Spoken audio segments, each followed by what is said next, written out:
पिंपरी चिंचवड वाकडमध्ये अनधिकृत फ्लेक्स लावल्याप्रकरणी गुन्हा दाखल.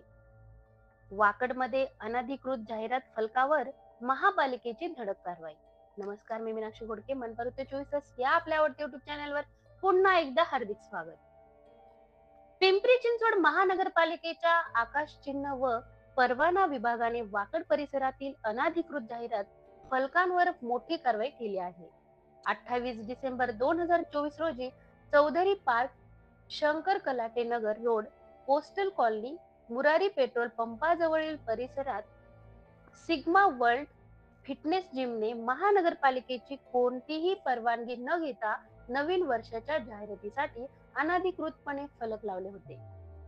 या भागात 8 बाय 8 फूट आकाराचे 5 फ्लेक्स आणि 2 बाय 2 फूट आकाराचे सुमारे 50 किओस्क लावले असल्याचे महानगरपालिकेच्या परवाना निरीक्षक राजू बापू वेताळ वय 56 यांच्या पाहणीत निष्पन्न झाले.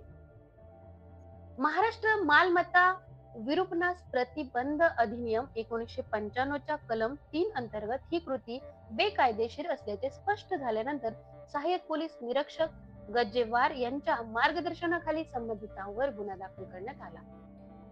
महापालिकेने अनधिकृत जाहिरात फलक हटविण्यासाठी विशेष मोहीम सुरू केली आहे. या अंतर्गत गेल्या 2 महिन्यात सुमारे 36,000 अनधिकृत फलक, होर्डिंग्स, बॅनर्स आणि फ्लेक्स हटविण्यात आले असून 47,000 रुपये दंड वसूल केला आहे. महानगरपालिकेने जाहीर केले आहे की परवानगी शिवाय जाहिरात फलक, बॅनर किंवा पोस्टर लावणाऱ्या संस्थांवर भविष्यात अधिक कठोर कारवाई करण्यात येईल. स्वच्छ, सुंदर आणि नियमानुसार शहर हेच आमचे उद्दिष्ट आहे, असे प्रशासनाने स्पष्ट केले आहे. महानगरपालिकेने शहरातील स्वच्छता आणि सौंदर्य कायम राखण्यासाठी नागरिकांना अनधिकृत जाहिरात फलकांबाबत माहिती देण्याचे आवाहन केले आहे. यामुळे वाकड आणि इतर भागात स्वच्छतेस प्रोत्साहन मिळण्यास मदत होईल.